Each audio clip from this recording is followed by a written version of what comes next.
Hello and welcome to the second video in my series of economics videos of my channel, Second Look at Econ.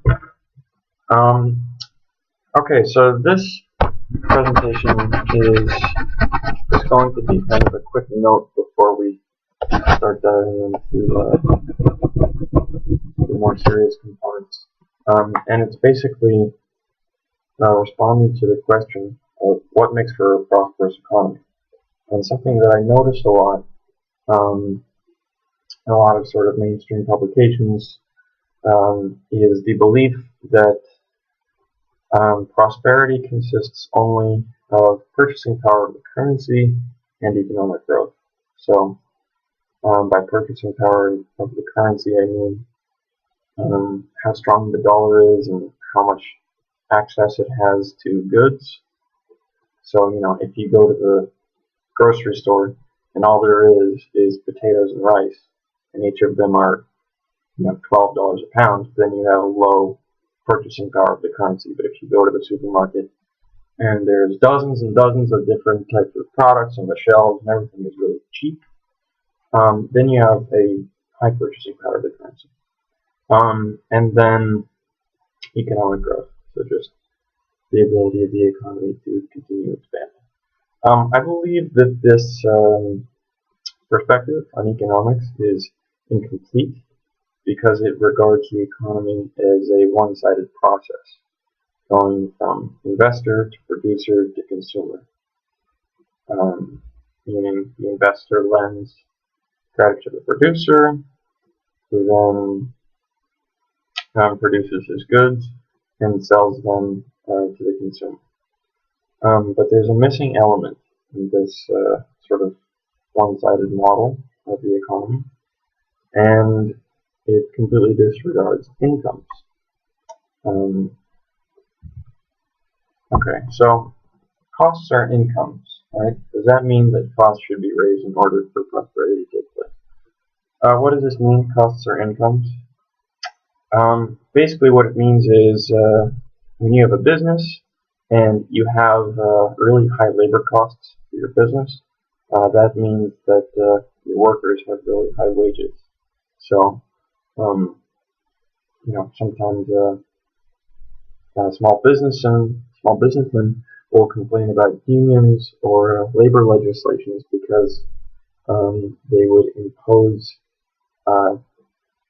overly high labor costs on their businesses and drive them into the ground.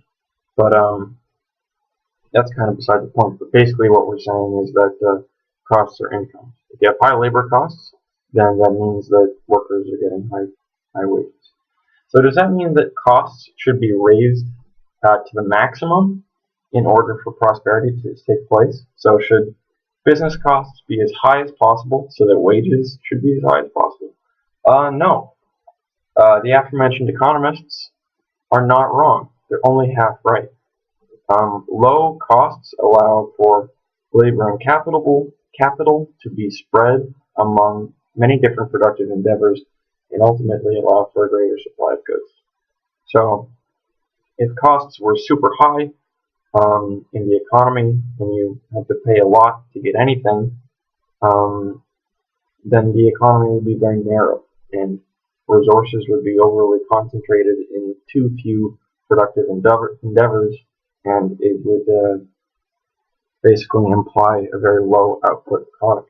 So low costs are not necessarily bad, but it's a question of balancing between low costs and high incomes. Right?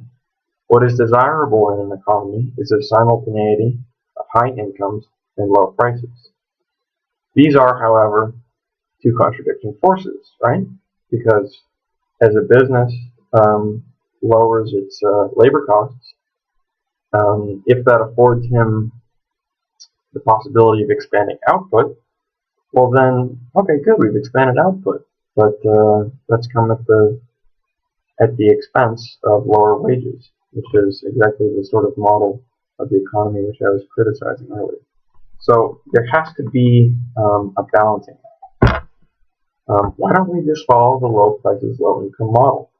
So what's my problem with this perspective on the economy?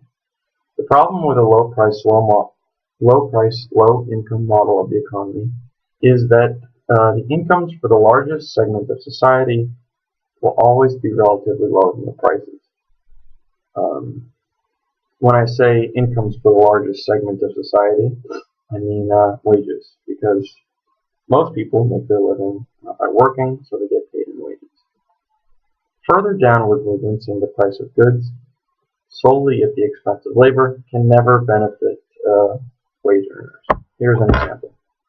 Okay, so let's just pretend that the entire economy was represented by this single business. It's the widget factory. And here we have in front of us all the costs of the widget factory. We see at the bottom in our legend the three classical factors of production: capital, rent, and labor. They're all basically, level with each other. So the price of a widget is $10. So in this scenario, we'll assume that capital makes up approximately $2.50 in the cost of that. Rent makes up approximately $2.50, and labor makes up approximately $2.50, with the remainder going to profit. Okay, so they have about a 25% profit margin, producing the widget for $7.50 and selling it for $10. So what happens if you have the labor costs in this economy? The price of a widget can fall to around $8. Well, yeah, I guess it's actually would be about $8.50 or $8.75 in this case. But it just goes to serve as an example that when you reduce labor costs as the primary method of reducing the costs of production, it does not result in an increase in real income. Real income meaning, what can you actually buy with what you're paid? See, in this scenario, wages have been cut in half. Now, has the price of widgets been cut in half? No, it's actually been reduced only slightly, only to a very slight degree. So this reduction in labor costs really does not spell an increase in prosperity for laborers. This is just a simplified example. One firm, one group of laborers representing the entire economy. But I think it's a very useful thought experiment. I think it's valid. Yeah. So this slide just kind of goes to reiterate what I was saying. In the first pricing, we're now halfway down the page. In the first pricing, with wages at $2.50 per unit and the widget itself at $10, there's a certain degree of affordability. In the second pricing, with wages at $1.25 per unit and the widget at $8, this affordability is decreased. Why? Because wages have decreased by 50%, whereas the price of the good has decreased by about 20%. The non-labor costs of the factory and ability of the factory to turn a higher profit remain at such a high level that the price of the good cannot drop beneath $8. Okay, so just to go back to this example, when people talk about automation in the processes of production, and this being a good thing because it increases the purchasing power of the currency, yes, it reduces costs, but which costs is it reducing? Is it reducing the capital costs or the rent costs? No, it's solely reducing the labor costs. And if we extrapolate our model to apply to the rest of the economy, then we know that this really can't result in an increase in effective demand, and so therefore it can't result in an increase in profitability. So paradoxically, profit margins will actually become narrower as automation is pursued to a greater extent. Right? Wages have decreased by 50%, whereas the price of the good has decreased by 20%. That's sort of the main idea behind this model. If this if in this model labor instead stayed at its original level and capital and rent were instead reduced, then yeah, that reduction of costs would definitely result in a rise in real income for the largest segment of a society. So yeah, hopefully this short example serves as an important lesson that we can incorporate into a broader macroeconomic perspective. Cutting costs is good in general, but cutting costs such that the price of labor falls relatively greater than does the price of the widget means a reduced real income for the worker. And because the worker constitutes the majority of our societies, this means a reduced real income for the economy in general. Since it is universally true, yeah. So increases in prosperity therefore come from economic situations or economic policies in which prices are relatively low and labor costs are relatively high. Cutting capital, as an appended note, cutting the capital costs in a business in terms of its economic effects is not easy to explain.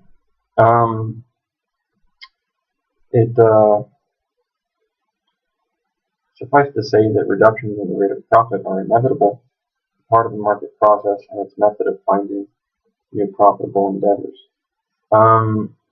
Right, so what this means is that eventually certain sectors of the economy hit their growth potential because they become saturated with competitors, saturated with investments, and at this point the rate of profit does, in a competitive marketplace, tend toward a rate of 0. But yeah, there are a lot of other sort of complications to this that we can't exactly go into right now. So we'll leave that to a later time. Regarding rents, we know that rents are costs which have no bearing on the supply of the factors of production or on the supply of final goods. So we can say that rents are basically arbitrary costs. Though it is very difficult for businesses to cut their costs that are rents, this is a very economically positive phenomenon. What does it mean? More cash in businesses and workers' hands with which to patronize other businesses. It is not being sunk into frivolous vessels. Money that is spent on rents, which produces no reaction of increased supply or increased output, is money that is not spent on non-rents, which produce the reaction of increased supply, increased output, economic activity, and prosperity. Okay. So what does that mean? So to go back one last time to our hypothetical model of the economy, in which there's just one widget factory. If capital and labor costs remain at their current state, but rent was driven to maybe just 5% of its current state, this would mean that the price of the widget could fall, or either labor costs or profits could raise to the proportion in which rent had fallen, with no negative impact on output, right? Because land rent is an economic rent, so whatever changes in the price will have no effect on the supply. So basically, this is the most beneficial situation imaginable from any economic perspective if you're thinking of either lowering the price of the widget or raising the rate of profit of the widget factory, or raising the wages of labor. If one's land costs can be reduced, then basically any one of those economically positive phenomena can take place. Okay, thanks for hanging in for that note. Hopefully it wasn't too confusing. Hopefully it's actually helped explain why I disagree with the position that lowering the prices of goods at the expense of labor costs is an economically positive phenomenon, and we'll see you in the next part of our series.